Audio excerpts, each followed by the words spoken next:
All right, guys, so we're out here today down south of Columbus, Ohio, and doing a demo with a Salford 2224. Customer wanted to get more efficient with his tillage. He's running some different tools over here, making several passes because they're pulling up a lot of dirt this spring, or a lot of clods, I should say. It's kind of too wet down here. They had about an inch of rain a week ago to run, and so we're using a Salford, and he'll make a pass here and I'll turn it around and show you the dirt. But it's amazing the difference in efficiency that we can get. This tool also has got hydraulic shanks on it, and we'll turn this screen around and show you the seed bed that we're making here.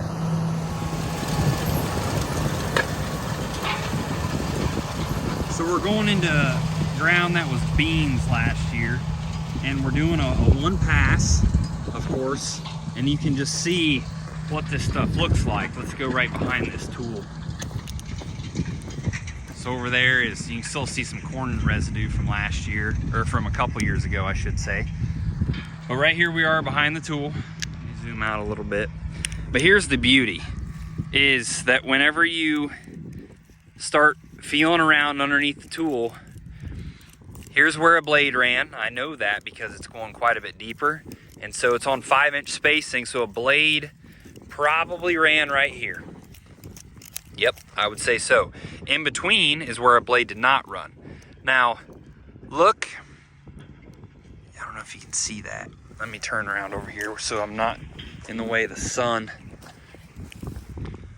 Look how fragile this ridge is. Look at that, I'm just barely wiggling my knife. That stuff all just breaks apart, and that's the shock wave that we talk about with the Salford. You can come across here, and there is where a blade did not run, but it's fragile. It just breaks apart, and that is what the Salford does, is it sends shock waves through the ground from the vibrations and the jackhammering effect of the coils, the individual coils running up and down,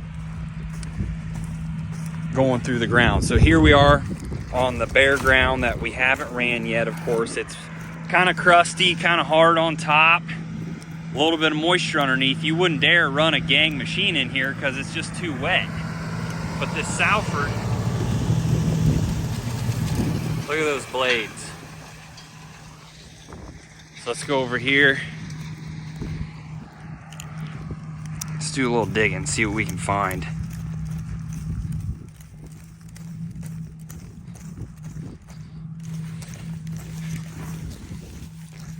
So here's where a blade ran. Here's where a blade ran. And look, just barely stick my knife in there and flip. There's no compaction whatsoever. This tool is the gentlest tool on your ground for in the spring. The planter loves it, the ride loves it, and the roots really love it because we're giving them channels to infiltrate through.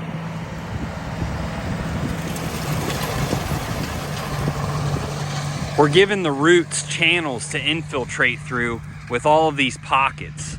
And so whenever they're going down there looking for places to go, they're not going to run into any hard pans that you're going to find on other tools. So not only are we creating a beautiful seed bed because we've got some loose soil up top, when we put that seed in the ground, we're going to be able to close that trench very well because we've got nice loose surface. And then whenever the seeds start digging down through, they aren't going to run into those hard pan pockets because the Salford tool is dispersing that compaction, and it's also doing tillage without creating compaction. So that's what we're doing today, running a 2224 ahead of a corn planter to make a beautiful seed bed. You can see this here. The customer even said himself, I wouldn't dare run my other tool, my disc, out here today. It's just far too wet. I would slab, I would create compaction, and it just wouldn't work out too well. So that's why we're running the Salford. And this one's also equipped with the hydraulic shank kit. Typically not a spring pass tool, but it's something that you can use in the fall to do some ripping, clean up some tire tracks or some end rows. So that's what we're doing today. Down here straight south of Columbus, just off of 23.